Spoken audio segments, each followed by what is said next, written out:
వరలక్ష్మి వ్రతం స్పెషల్ ప్రసాదం చింతపండు పులిహోర. ముందుగా పెద్ద నిమ్మకాయ సైజు చింతపండుని తీసుకొని నీటిలో నానబెట్టుకోవాలి. కడాయిలో అర స్పూన్ మెంతులు, 1 స్పూన్ మిరియాలు వేసి వేయించుకొని తర్వాత అర స్పూన్ జీలకర్ర, ఆవాలు వేసి ఇవి వేగాక పొడి చేసి పక్కన పెట్టుకోవాలి.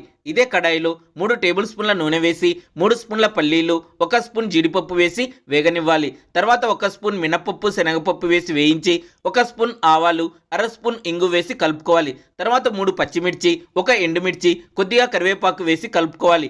ఈ పోపు వేగాక ఇందులో నుండి సగం పోపుని తీసి పక్కన పెట్టుకోవాలి. ఇప్పుడు ఇందులోకి చింతపండు గుజ్జును వేసి కలుపుకొని అర స్పూన్ పసుపు, 1 స్పూన్ బెల్లం వేసి కలిపి ఉడికించుకోవాలి. మధ్య మధ్యలో కలుపుకుంటూ ఉండాలి. చింతపండు బాగా ఉడికి కలర్ మారి నూనె పైకి ఇలా తేలుతూ ఉంటుంది. ఇప్పుడు ఇందులోకి 1 స్పూన్ రాళ్ళ ఉప్పు, 1-2 పచ్చిమిర్చి వేసి కలుపుకోవాలి. చింతపండు మిశ్రమం ఉడికి ఈ విధంగా దగ్గర పడిన తర్వాత స్టవ్ ఆఫ్ చేసుకోవాలి. ముందుగా ఉడికించుకున్న ఒక పెద్ద గ్లాస్ అన్నాన్ని పొడి పొడిగా కలుపుకొని ఇందులోకి దంచుకున్న పొడి, చింతపండు మిశ్రమం, పక్కకు తీసిన పోపు మిశ్రమాన్ని వేసుకొని అన్నంలోకి అంతా బాగా కలిసేలాగా కలుపుకోవాలి. ఫుల్ వీడియో ఛానల్లో ఉంది, ఒక్కసారి చూడగలరు. చింతపండు పులిహోర రెడీ అండి.